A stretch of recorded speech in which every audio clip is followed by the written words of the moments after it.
name is Thomas Scott Mithen Jr. And your address? I lived in New Orleans, number 3 Neron Place. And I went to high school, to a military school. And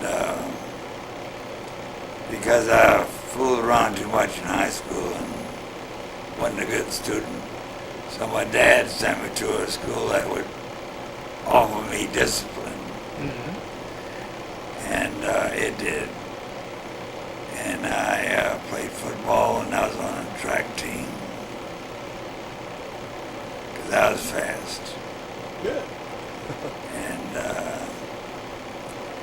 then I got the notice from the government. Greetings. And that was about September 43. And then I was from New Orleans. I went to Camp Fannin, which is in Texas, in East Texas, where I took boot training camp. And it was ordinary boot camp training, and I was the fastest man in the company going through the obstacle course, which is through barrels, over walls, and swinging rope and so forth. And after that, I went, after camp, basic training, I went to New Orleans for a few days before being shipped out to New York City, where I caught a boat,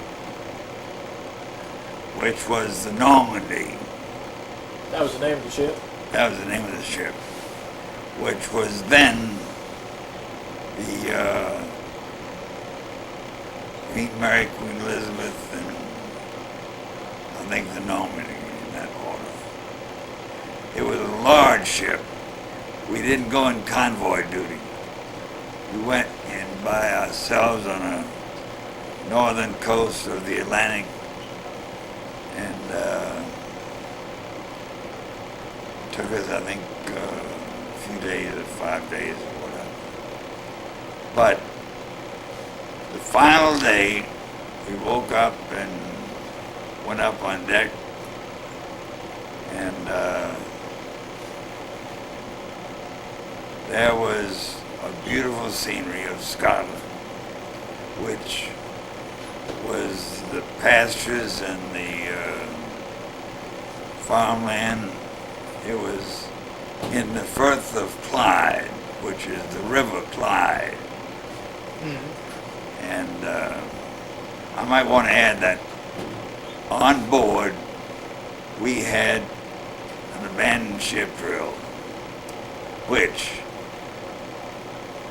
I was on the D deck, the lowest deck there was, and I was in the bow of the ship, and I could hear the water.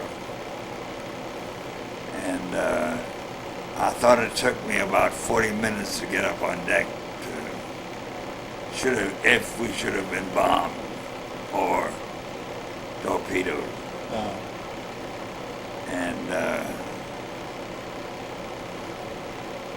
so then from Scotland, we took a train ride down through England to London. From London, I went westward to what is known as Land's End, which is the closest part of England to the United States. And I was in a rustic hotel. And we had training exercises. Anyway, I joined an anti-tank company. Now, the anti-tank company was devised so that there was the infantry, and there was we didn't attack. We waited for the counterattack of German tanks. Yeah. That was our job. And we went up in the moors in England to do some training. And it was windy, cold, and plains of fields, just openness, no trees, openness. And so that was in January, and then I had a pass to London for a few days, and saw the sights of London. Anything, your wife's sitting there, anything you can tell us about that? Fish and chips. But anyway, so then comes June, comes May, and we were shipped off to a waiting area, which was secured so that nobody could leave and nobody could come in. Then we boarded an LST, which is the ship that opens up its bow. And so we had, I think, the whole company of anti-tank units in that one LST.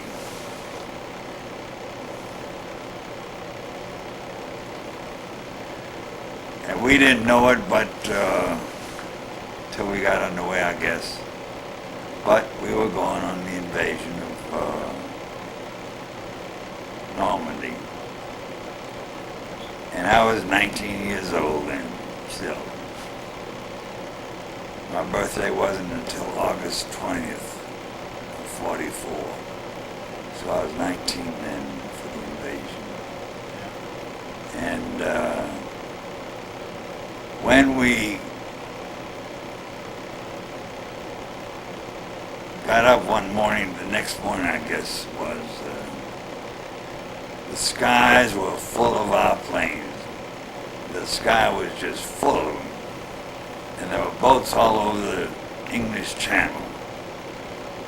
The biggest armada I've ever seen. And naturally we were landing, and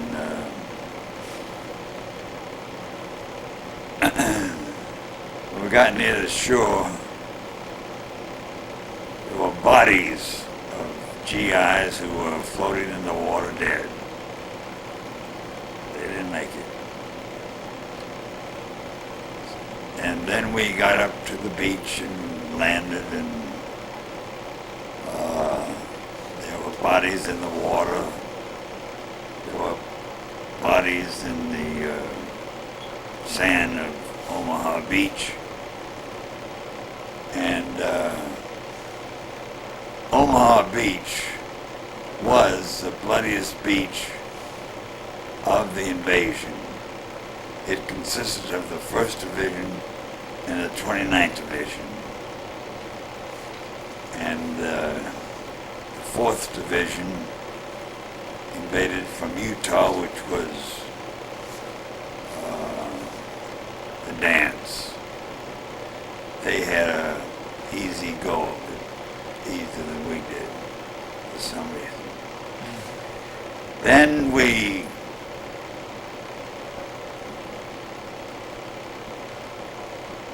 landed, and the first town was Vierville, or Viville, on the French coast. And then the next town was St. Marguerite. And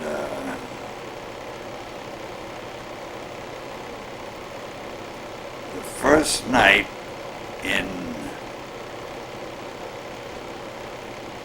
we had gone as far as the bluff, which was overlooking the sandy beach. And we were told to dig in. Well, hell, excuse me. The soil was so slaty, it was hard to dig even a hole of 1 foot. I never got maybe about a half a foot. And that night,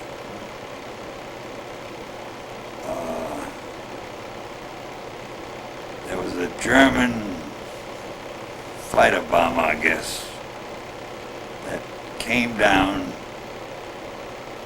and dive bombed us and strafed us using machine guns. And I wasn't even below the ground. And I wet my pants that first night. And then the next day we did go into St. Marguerite, and they had already taken St. Marguerite, so there were no tank activities there. He had a few of our tanks there, the Sherman tanks, because there was still a sniper up in the church steeple that our gun couldn't traverse upward to shoot the steeple off. So there's a tanker nearby, and he could raise his gun to shoot at the steeple. So away he went. And so he blew the steeple apart, and the sniper. And then you had, from the training plans of England, which was so beautiful, the moors were, but it was windy, just flat plains. And here we get into a new countryside of hedgerows. And the hedgerows were very good for defensive positions, because we were offensive in trying to take a hedgerow at a time. And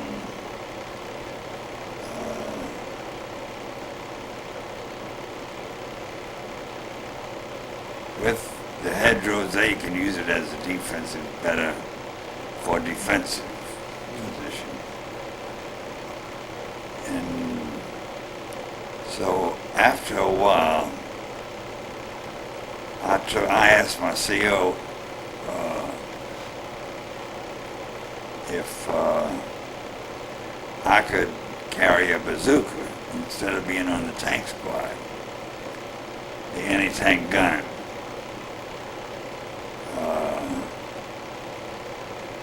The anti-tank gun had a man who fired it, an assistant shooter, and then 2 ammunition carriers. And I was an ammunition carrier, because I was new and young and so forth. I asked the captain if I could transfer and become, we had lost a bazooka man, and if I could become a bazooka man, he said, yeah, go ahead. So I became a bazooka man. And you had a pair of people working or using the bazooka. You had one who loaded and one who fired. And the old bazooka was wired together with your shell so that it was connected to the bazooka. And don't stand anywhere near the back of it, because it will blast you apart. And so in a few days, I think, I had the opportunity to shoot at a tank because I was in the right position. I was in a hedgerow near the opening of the hedgerow. And this German tank just passed by me, and I knew that his rear end of the tank would be easier to get at because the front end of his tank was too heavily armored, really. So I had a good shot at the rear end of this tank and knocked it out, and it was took the tread off the tank, so the tank was immobile. And I guess the tank driver got up out of the turret of the tank, and when he got up, I shot him, and the rest of the crew got out and held up their hands.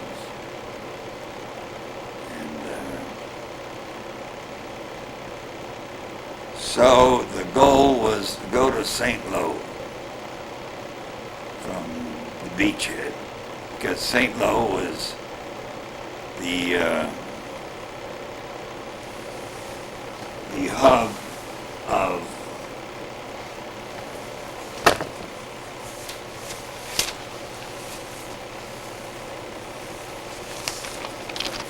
it was a hub going out to the Cherbourg, and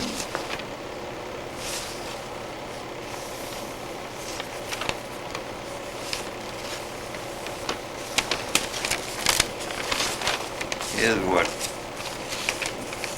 can you see that? I'll zoom in on it.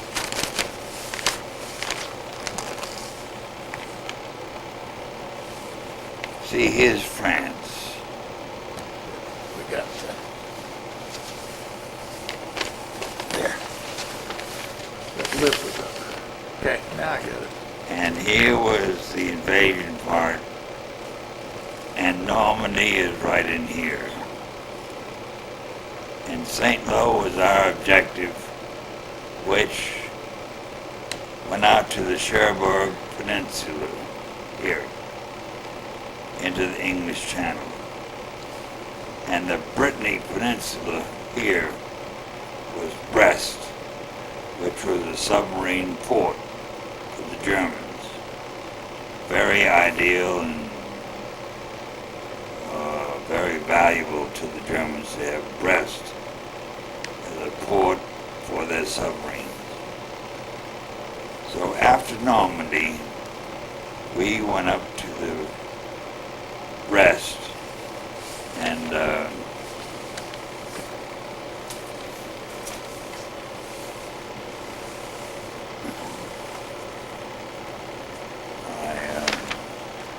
might say is a certificate of D-Day invasion by the 29th Division General. Can you get that? Okay.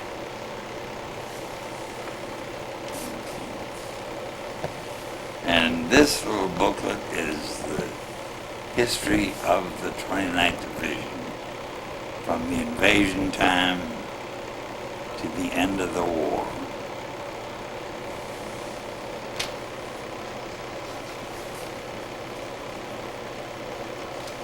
Might say in Brest, we had great air support by the P-47 and the P-51 dive bombers. And I'll never forget the time that they were coming so close in support of us that I didn't know what side of the hedgerow to get on. Because they were dropping bombs, and you could tell by the trajectory whether they get on this side of the hedgerow or the other side. So you were just bouncing back and forth. That's right. Yeah. That was scary, and that was our own bombs. This is the 29th Division, what they've done, how many people they captured, how many miles they did this, and laid mines, but they don't give the casualties. And we used to say, before we got to St. Louis, I heard it said that we had a division of the 29th Division in the ground, a division in the hospital, a division on the line.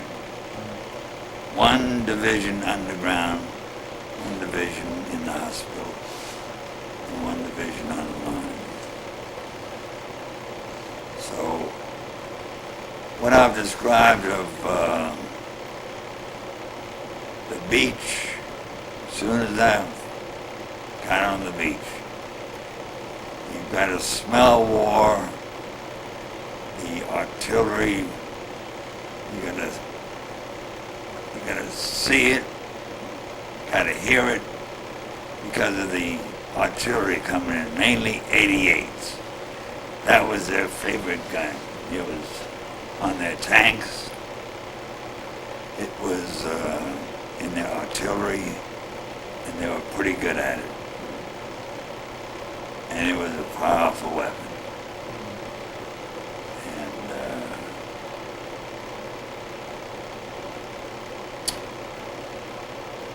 But they don't, the piece of paper I had, one thing they don't mention are the number of casualties that we had. Because war is dirty, you gotta smell it, you gotta hear it, you gotta see it. You can watch a movie, but there's no way of depicting how it is in actual life. And because you can't smell these shells going off and the powder that fills the air. And you've got to hear it. The shells coming in, rifle fire all around you.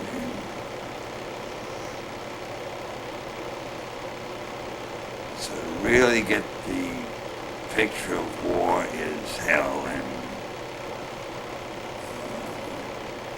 those are the criteria. You gotta smell it and hear it, and feel it. Say it, see, yeah, but you gotta smell it and hear it. And I forgot one thing while I was in Normandy. One afternoon, kind of early, we were told to stop and dig in for the night. Every night we dug in somewhere different. And see, a slit trench is a rectangular trench that two men can sleep in. They're below ground. A foxhole can be any hole in the ground that you can get in or dig in, or from an artillery blast, maybe the ground is open to a crater, and that is a foxhole. So we were told to stop, and so we dug our slit trench. It was still early before dark. We had a good ways to go before dark. And so this assistant of mine on the bazooka, he and I slept together. And I said, Mac, let's put a cover on this thing tonight, as long as we got time. And so we scrambled up some scraps of wood and put it across the slit trench so that we could crawl in with our heads in the opening of the above us. And from our chest on to foot was covered with dirt and wood that we had assembled. And that night, the German aircraft was alive, and they flew over our position and dropped some anti-personnel bombs. And one landed right on the top of our slit trench, almost near the edge where they would have hit both our heads. And so still, it created quite a ruckus.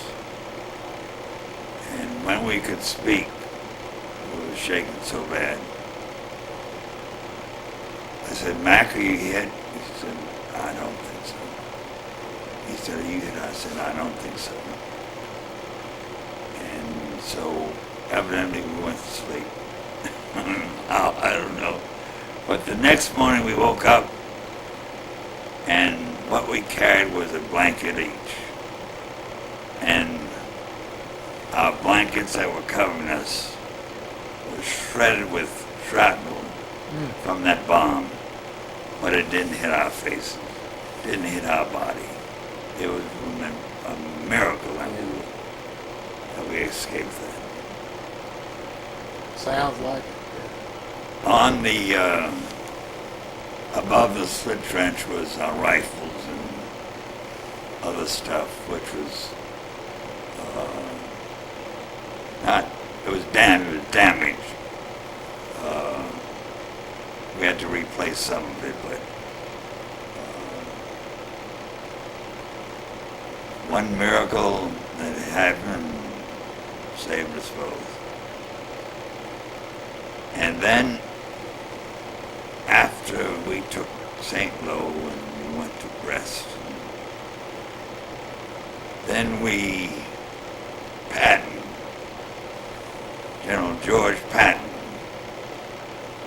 went through us in St. Lo and went on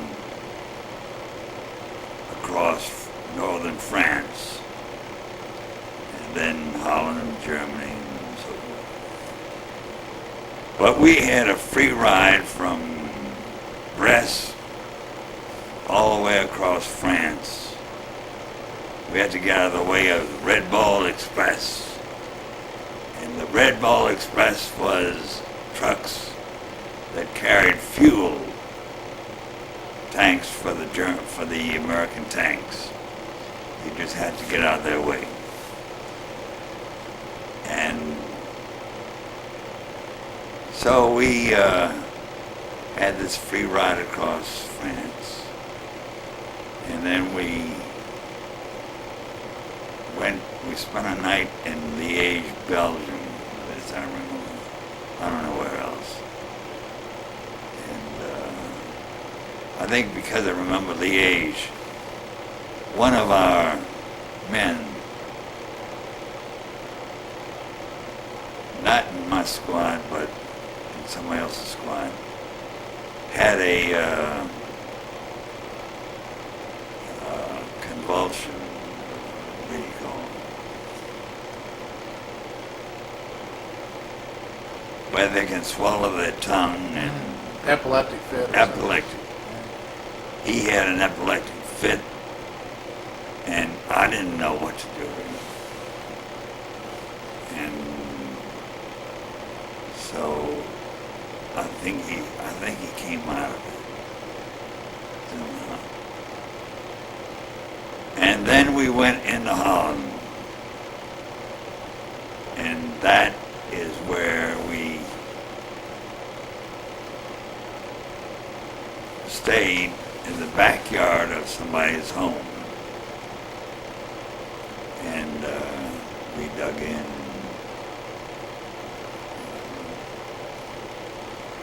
Awaited the assembly of the troops to proceed into Germany. And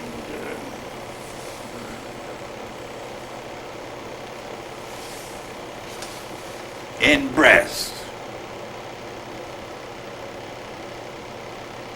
I had this picture. Somebody took it, I forgot who. But we got some medals, German medals, from some soldiers and bunkers. And that Nazi flag I brought home with me. And my dog had a litter on the blankets. I didn't want to ruin her sheet or a blanket. Now, are you in that picture? Can you point out which one you are? Right here.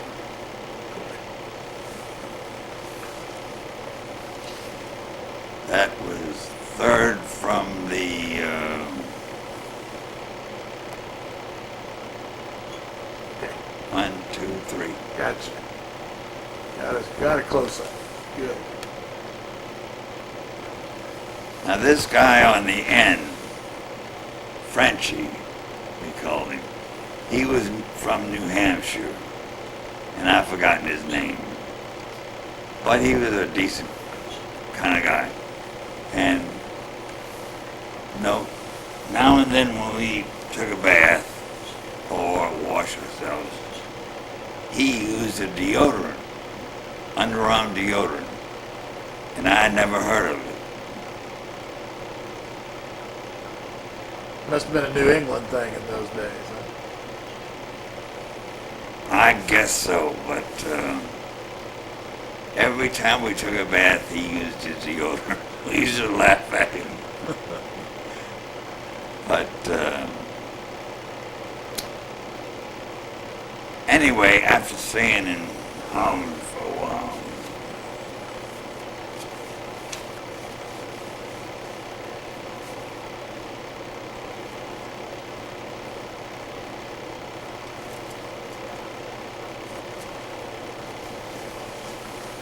these were two girls that owned the home with their parents,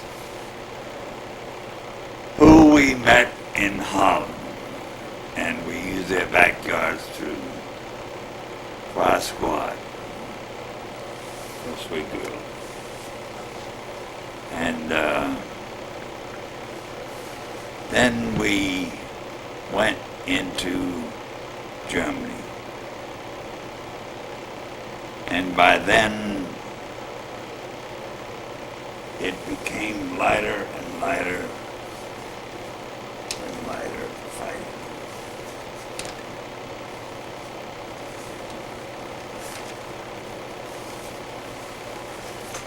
Here is a map which we were given by the division as to our participation in the European campaign. I had a map from D-Day through Normandy and Brest, but this was in Germany. Now here is where we met. We went to the Elbe River. That was as far as we were told to stop there. And as you can see, we met the Russians. But I didn't meet them. But there were 10,000, they estimate here. There are about 10,000 people on the other side of the Elbe River that wanted to surrender to the Americans. So a buddy of mine and I decided we would cross the river. And we went down to an engineer, China, that was building a bridge for these civilians and soldiers to come across the river. And so we didn't bribe, but we asked them pleadingly if we could cross the river. And we did. We got in a boat and they drove us across the river, the Elbe River. And that was as far as the American forces could go. And we walked among the civilians and soldiers, and they handed us guns and cameras. And in Paris, a Luger B-38 pistol went for $100. And that was a lot of money then. Yeah. And all you had to do is take it to Paris and sell it to usually an Air Force fellow. They wanted this. And during the war, maybe I collected 3 B-38s. And so I brought back with me to the United States a Belgian pistol. I forgot it, like a .22 pistol. And that was all I brought back.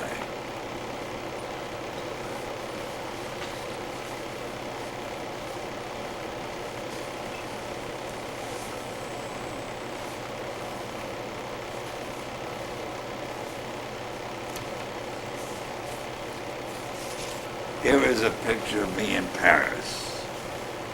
That is a memorial. It's a memorial to Napoleon. And a street cameraman, Frenchman, took that picture. And that was in 1944. Paris had been liberated. And so he was making a good buck or two. And you see, this is the combat infantry badge that we wore. And on my sleeve is a 6-month feet stripe. I had 3 stripes at that time, because I was overseas a year and a half. And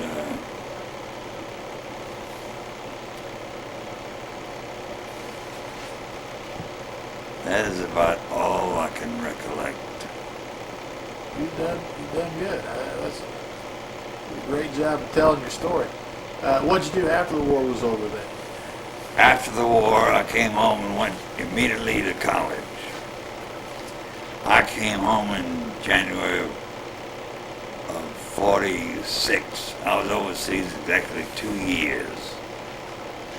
And I was in combat from June until the end of the war in May, I think. What'd you do on VE Day? Remember where you were? No. I was in Germany, so we did some occupation duty for a while. And I've got to admit that I did a bad thing. The war was over. We were occupying Bremen, on the outskirts of Bremen. We had a beer hall. And I was to do guard duty that night. And I went to the beer hall and had a few beers. And then I went on guard duty, which was a stairway going up in a little box to sit and observe or stand and observe. And I went to sleep because I figured, well, why am I guarding this gasoline dump? There were underground tanks of gasoline to this thing. And so I fell asleep, sure enough. And the next thing I knew, somebody had their foot on my chest. And so I reached for my sidearm, a 45. I had an M1 too. But I reached for my 45 and he said, "Stay where you are, Tom, don't do anything." And he said, so then I recognized it as a CO, my company commander. And he and I had been in England together, so we knew each other. And he said, come by my office in the morning.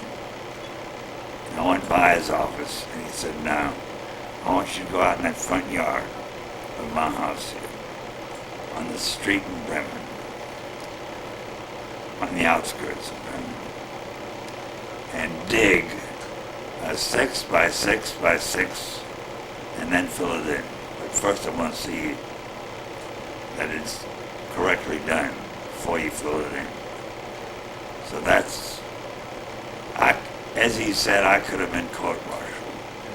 But he and I had come from England. We were the few remaining men of the original company. And so maybe he just had a little sympathy, but well, I'll give him doing the 6 by 6 by 6. I'd say you earned that. I did. You earned a break or two. I sure appreciate that. And then I came home in a Liberty ship.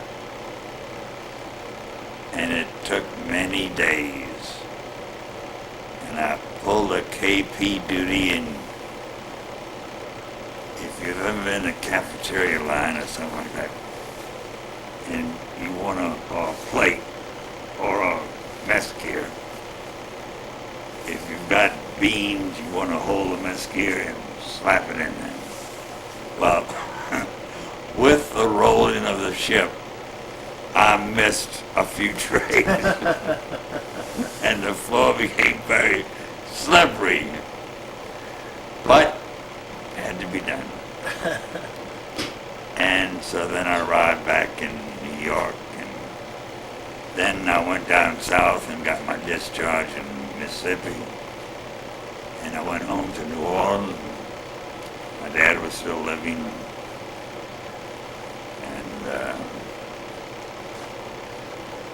I might say that I'll never forget the affection that my dad had for me. And when I was leaving the train station in New Orleans going east up to New York, he kissed me on the lips. It was the first time a man ever kissed me, but I'm so glad he did. And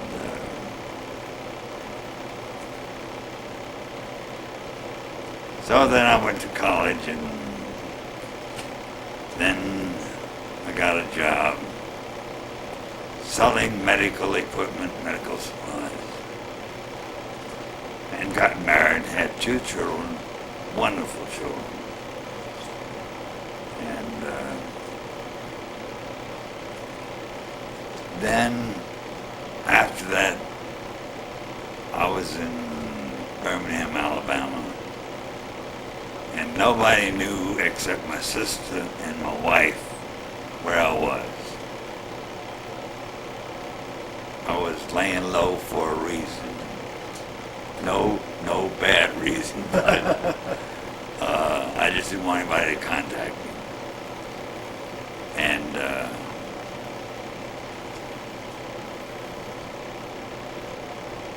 my old boss called me one Sunday morning, I think, and said, Tom, I want you to come to New Orleans and work for me. And he said, I'll send you the plane tickets and so forth, which I did, and I flew to New Orleans. I figured, well, I'll come on back to New Orleans, which I did. And then later on, he opened up his own business of surgical instruments. And I was fairly good with surgical instruments, so he and I worked together until his death.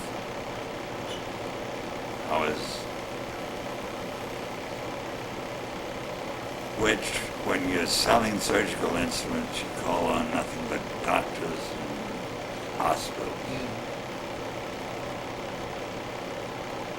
But we sold instruments, good German quality instruments, Swedish too. American really had not gone into the instrument business with a good quality of instruments as the Germans and the Swedish had perfected. And we sold German instruments, we sold Swedish and American.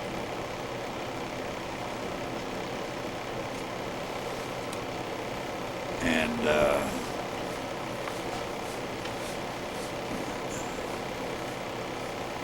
when we sold surgical instruments,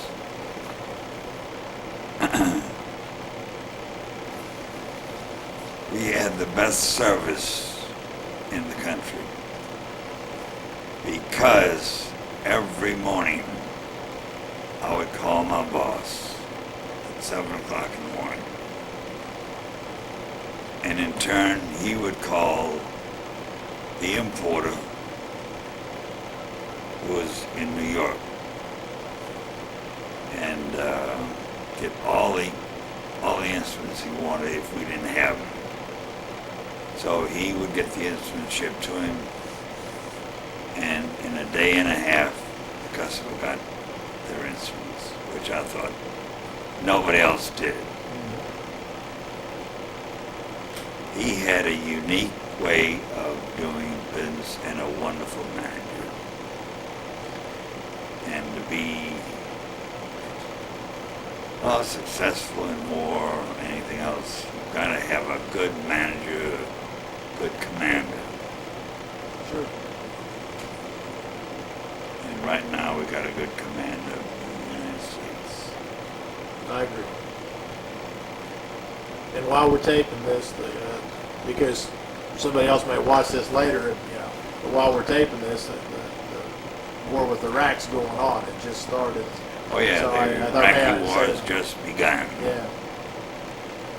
Just begun.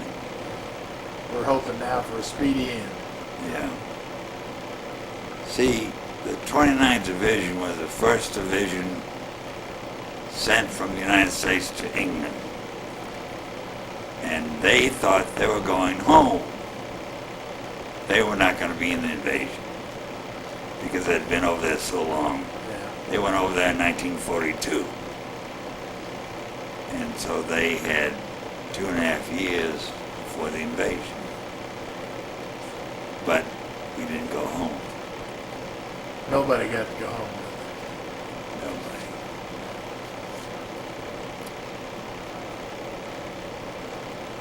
But war is certainly no good. And like I say, you gotta smell it and hear it and see it as well.